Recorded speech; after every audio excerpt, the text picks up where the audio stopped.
넣어놓을 걸 그랬어요. 요즘에 올라가는 거 보니까. 저는 사모펀드에서 재무 관련이고 제 남편은 헤지펀드에서 재무 쪽에 있어요. I mean, President Trump needs to decide what he wants to do. 제일 수익률 좋은 건 당연히 네, 저희가 인터뷰를 요청드렸는데 네. 약간 한국 분이 아니신 것 같아요. 네, 소개 네. 부탁드릴게요. 네, 저희 지금 원래 우리 금융에서 재무 쪽에서 관련돼서 일을 하고 있는데 네. 지금 2주 정도 휴가 내가지고 여기가 요즘에 하플이라고 해서 나왔어요. 네. 그러면 두 분 부부? 네, 맞아요. 네. 그러면 음. 살짝 나이랑 뭐 직업 공개 실례가 안 된다면은 저는 사모펀드에서 재무 관련이고 제 남편은 헤지펀드에서 재무 쪽에 있어요. 네. 와, 그럼 경력은 어느 정도 되시나요? 저는 경력이 17년 그리고 남편 15년. 예. 와, 그러면은 최근에 이제 뭐 미국 쪽에서 계셨다고 네네. 하니까 미국의 가장 큰 경제 이슈는 뭐라고 생각하세요? Tariffs. 관세가 가장 큰 것 같아요. 아직도 이 관세 이슈가 계속해서 왔다 갔다 하고 있는 예. 상황이잖아요. 네, 맞아요. 세계 경제는 어떻게 흘러가게 될까요? 약간 예측하기는 어렵겠지만. It's hard to know where it's going, but we need to know. I mean, President Trump needs to decide what he wants to do. The business environment, it will only work if there's certainty to policies, right? Like if there's no certainty, everyone is sometimes I'm going to charge 100% tariff, sometimes 10%, but no one can plan for anything. And so he needs to make up his mind what we're going to do as a country on tariffs. Because if you look at the latest data, I think came out from yesterday, the US economy is hiring the least amount of new employees since for I don't know how many years, but I just kind of saw the headline, and that's because the policies isn't clear. So, because you can do business in a high rate environment or like a high tariff environment, and you can also do business in a low tariff, low rate environment, but businesses need to know what the policy is so they can plan around that.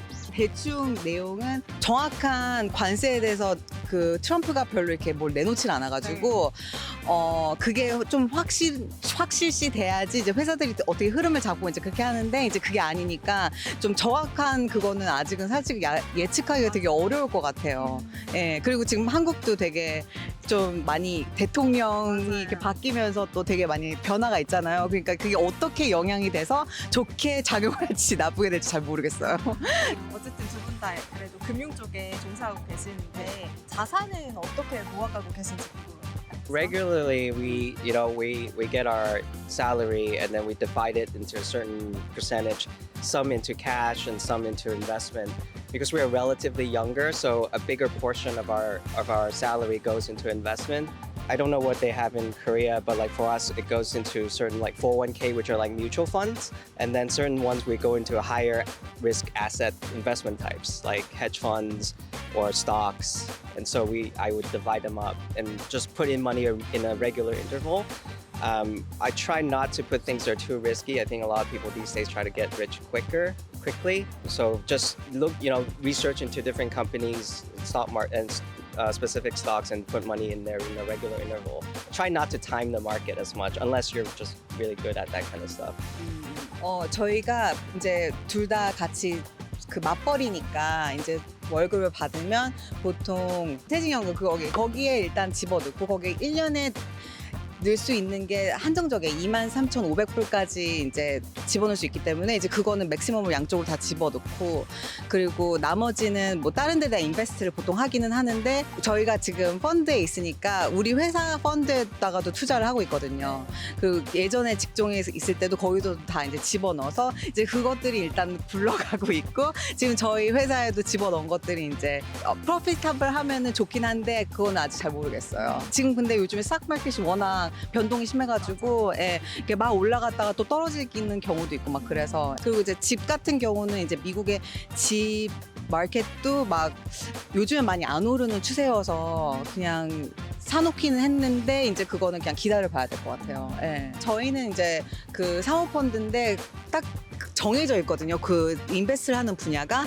그래서 지금 이런 뭐 흐름이랑 그런 거에 따라가지 않고 저희가 그냥 전문적으로 인베스트 하는 그런 곳만 지금 인베스트를 하고 있어요. 그래서 근데 관세가 좀 많이 크게 작용을 해가지고 이제 그건 어떻게 될지 모르겠는데 이제 헤지펀드 쪽은 워낙 이런 거 흐름에 많이 타는 편인데 요즘에 되게 AI 쪽을 많이 인베스트를 하는 경향이 있어요. AI 쪽을 조금 더 유심하게 볼 필요가 있다. 네, 맞아요. 근데 그것도 이제 너무 하나에 다 하게 되면 좀 약간 위험 부담이 있으니까 좀 이렇게 나눠서. 네. 근데 두 분은 네. 실례가 안 된다면 어떻게 네네. 만나신 거예요? 저희가 같이 헤지펀드에서 일을 했었거든요. 네. 그랬다가 거기서 비밀 사내 연애를 하고 그리고 3년 만나서 결혼했는데 이제 결혼할 때 모든 사람들이 다 알고 있었다고. 네. 둘만 보고 다 알죠. 예, 그러니까 다 뭐 어디서 받고 뭐 이런 거가 나중에 다 나오더라고요. 그래서 그냥 부질없었다. 지금 결혼 몇 년 차세요? 8년이요. 그러니까 2017년에 결혼해서 네. 그때 이제 남편은 퇴사하고 이제 같은 회사에서 좀 이렇게 하면은 좀 문제가 있어가지고 하고 그리고 저는 이제 2020년에 퇴사를 해서 이제 각자의 지금 길을 걷고 있어요. 나이랑 직업 소개 부탁드립니다. 저는 29살이고요. IT 쪽에 종사하고 있습니다. IT면 구체적으로 어떤 일 하시는 거예요? 사이버 보안 하고 있습니다. 경력은 어느 정도 되세요? 이제 한 3년 된 거, 2년 조금 넘은 것 같아요. 저희가 이제 교보증권에서 나왔는데 네. 뭐 자산 이런 이야기들을 나누고 있어요. 혹시 네. 투자하고 계신지 궁금해요. 네, 주식 투자 하고 있습니다. 주식 투자 경력은 어느 정도 되세요? 좀 한 4년, 5년 했던 것 같아요. 대학교 때 시작해서 대학교면은 생각보다 좀 일찍 하신 것 같은데 주식 투자를 하게 된 계기가 있으신가요? 집 살려고. 그럼 수익률은 어. 어떠세요? 나쁘진 않은 것 같습니다. 가장 지금 크게 수익을 내고 있는 종목이 있다면 어떤 게 있어요? 저 개별 종목은 안 하고 다 미국에 상장돼 있는 ETF로만 투자하고 있고요. 네. 제일 수익률 좋은 건 당연히 나스닥 지수 추종하고 있는 Q ETF가 제일 수익이 높을 거예요, 아마. 그러면 ETF 같은 경우에는 계속해서 적립식 투자를 하고 네네네네. 계시나요? 저는 주식 공부를 그렇게 막 깊게 하지도 않았고, 잘 하지도 못하기 때문에 그러면 분산 내가 투자할 수 있는. 돈의 한 몇 퍼센트를 주식에 투자하시나요? 네. 원래는 한 절반 정도 했었는데요. 지금은 안 하고 있습니다. 결혼 준비를 하고 있어서. 보통 이제 ETF 투자하시는 분들은 약간은 또 안정적인 투자를 선호하시는 분들이거든요. 네. 안정적인 투자를 좀 선호하시는 편이에요. 공격적인 투자는 잘 성향이 안 맞는 것 같아서 ETF 고르게 됐습니다. 그럼 앞으로도 개별주보다는 ETF를 모아가는 전략을 계속 사용하실 거예요. 네, 저는 똑같이 뚝심 있게 갈 예정입니다. 근데 왜 한국 지수에는 투자 안 하시고 미국 쪽으로 가시는 거예요? 원래 한국 쪽도 하려고 했는데 한국 지수를 이렇게 연도별로 이렇게 좀 길게 땡겨서 보니까 우상향을 안 하는 것 같아서 미국을 선택하게 됐습니다. 지금 정권이 바뀐 지 한 이틀 정도 됐잖아요. 네. 코스피 지수가 벌써 2,800선까지 올랐더라고요. 네. 3,000 간다, 5,000 간다 이런 얘기들이 있는데 코스피 5,000을 계속 가도 미국에 투자하실 건가요? 제 기준상 네. 이제 코스피 지수 자체가 중요한 건 아닌 것 같고요. 한국 기업의 주주로 있으면서 미국 기업처럼 뭔가 주주 친화적인 정책이 나온다던가 그런 경우가 생기면 한국에도 좀 더 관심을 가져볼 것 같습니다. 그리고 한국 기업들한테 조금 그 관심도가 떨어진 이유 중에 하나도 네. 이제 아무래도 분할 상장이나 이런 것들이 너무 좀 자주 일어나는 것도 있고 해서 난이도가 좀 있는 것 같다 싶어서 미국 고른 것도 있습니다. 그럼 최근에 약간 눈여겨보고 있는 ETF 섹터가 있다면 어떤 게 있을까요? 지수 말고. 최근에 관심 가지고 있는 부분은 에너지 인프라 관련해서 관심 가지고 있고요. 친환경 에너지나 전 세계적으로 에너지 부족에 대한 기사들을 많이 봐서 이런 수요가 좀 있지 않을까 해서 관심 가지고 있습니다. 그리고 아까 전에 이제 또 결혼 준비도 하고 계신다고 했잖아요. 네네네. 한 어느 정도의 자산을 모으셨는지 여쭤봐도 돼요? 저요?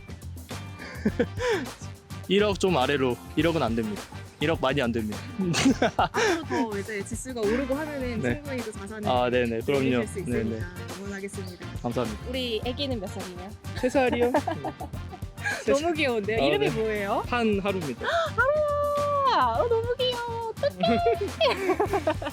나이랑 직업 소개 각각 부탁드려요. 안녕하세요. 저는 30살이고요. 베이커리 쪽에서 지금 일을 하고 있습니다. 저는 27살이고 지금 약국에서 직원으로 일하고 있습니다. 베이커리에서 일하시면 가장 내가 맛있게 만들 수 있는 빵은 어떤 게 있으세요? 제가 시험 제과 기능사랑 제빵 기능사도 딴 상태라 네. 소금빵이 가장 좀 자신 있습니다. 요즘에 소금빵 완전 인기잖아요. 맞습니다. 그럼 베이커리에서 일한 지는 경력이 어느 정도 되세요? 1년 정도 됐습니다. 그럼 혹시 지금까지 어느 정도의 돈을 모으셨는지 여쭤봐도 될까요? 8천에서 그 정도. 그러면- 현금으로. 현금으로 8천이요?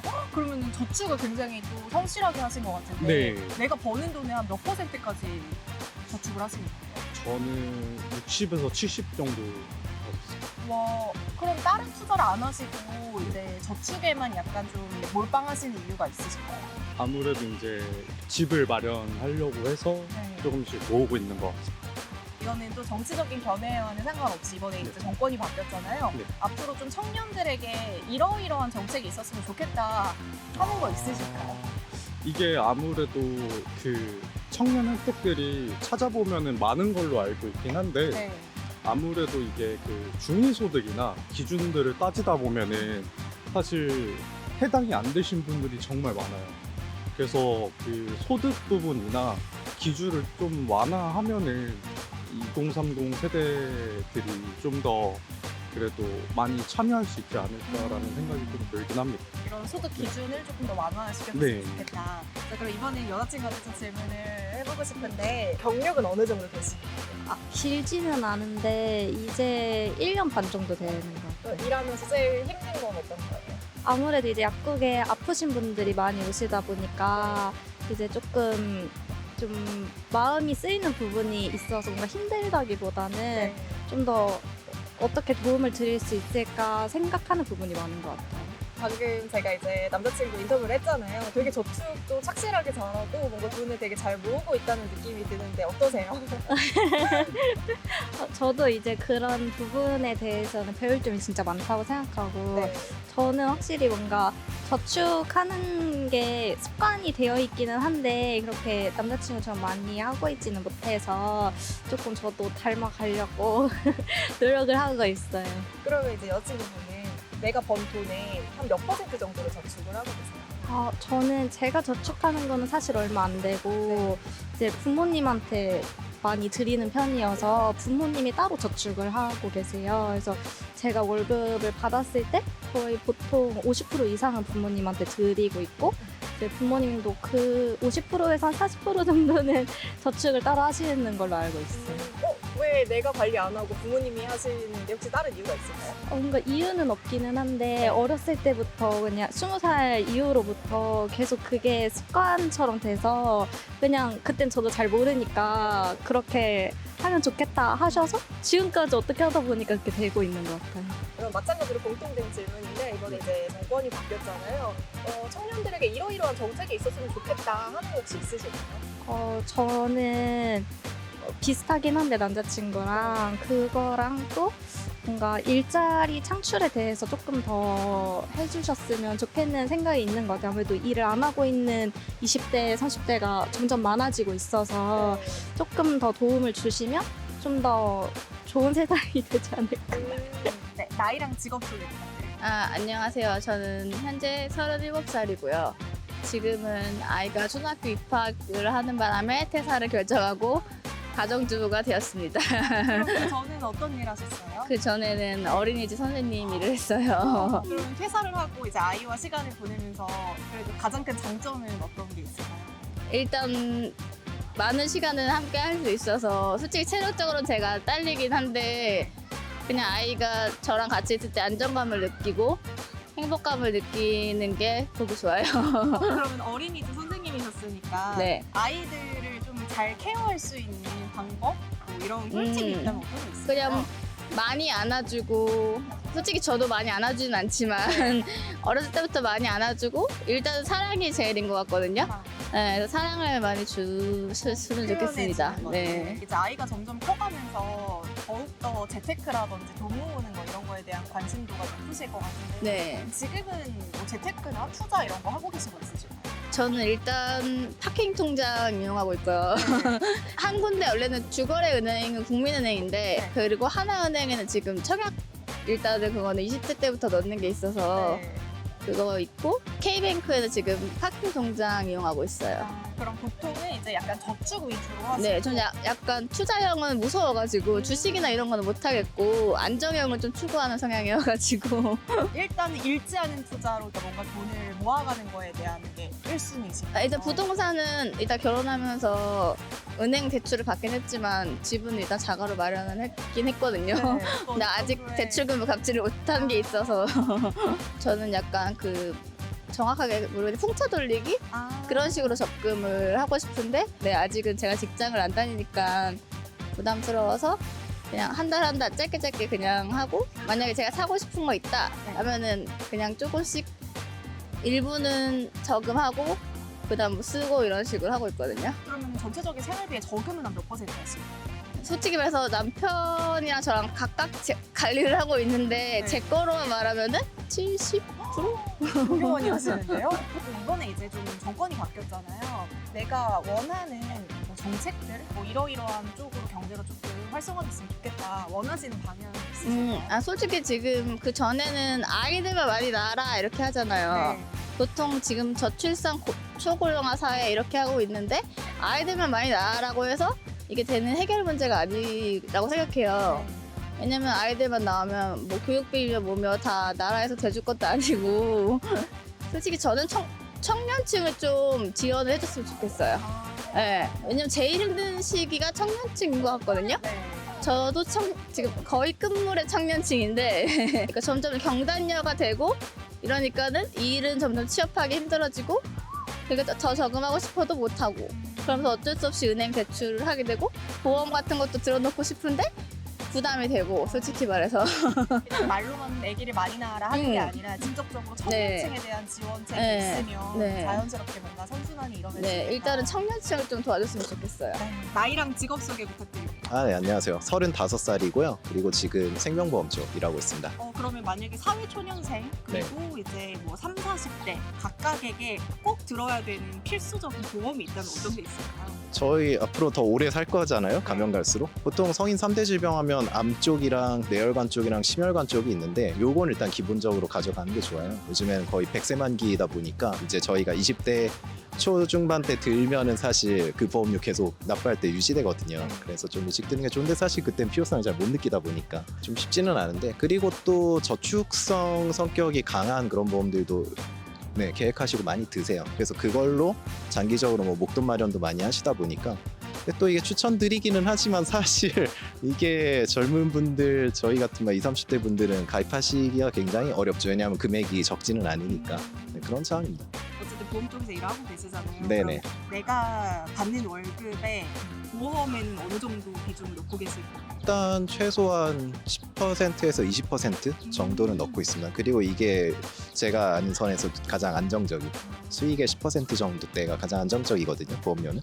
그러면 나머지는 뭐 저축이나 투자 뭐 어떻게 하고 계세요? 일단은 저는 이제 투자 같은 경우에는 국장 주식을 했다가 네. 이제 사실 몇 달 전에 네, 손해를 좀 보고 뺐고 넣어놓을 걸 그랬어요. 요즘에 올라가는 걸 보니까.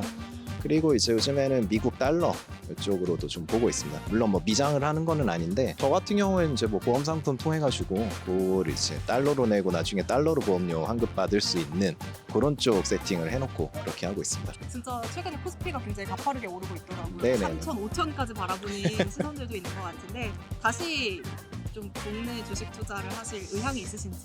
사실 두고 봐야죠. 일단은 좀 예의주시를 해야 될 것 같아요. 이게 일시적으로 저희가 대선 끝났다 보니까 그거에 맞춰가지고 이제 외국인들이 특히 들어오는 걸로 보이는데 또 이건 알 수가 없죠. 어떻게 움직일지. 주식장은 아예 알 수가 없다 보니까. 그래서 지금 주식은 근데 너무 왔다 갔다 하고 단점이 제가 계속 그거를 봐야 되잖아요. 계속 그걸 모니터링 해야 되고 같은 날에 최고점을 찍었다 하더라도 제가 그때 못 보고 팔지 못하면 어느 순간에 그대로 수익률 아니면 좀 더 떨어져 있거나 이러다 보니까 주식은 사실 직장 다니거나 아니면 저처럼 이제 상담 일을 하다가 들어가서 보고 대응하고 이러기에는 좀 부담이 굉장히 커요. 일에 집중하기가 힘든 거죠, 그만큼. 그럼 또 주식 이외에도 다른 자산, 또 눈여겨보고 있는 투자처가 있다면 어떤 게 있을까요? 일단은 ETF에 대해서 얘기들이 하도 많다 보니까 저도 좀 알아는 보고 있는데 아시다시피 진입 장벽 자체가 일단 좀 높다 보니까 그래서 아직은 좀 정보가 많이 필요하다. 근데 저도 마찬가지로 이런 중요한 정보들을 어디에서 봐야 될지 이게 좀 많이 막막하더라고요. 그래서 공부를 아무래도 하고 뭐든 들어가야 되지 않나라는 생각을 하고 있습니다. 저희 교보증권 유튜브도 구독하시면 되게 정보가 많아서 같이 참고해 주셔도 좋을 것 같아요.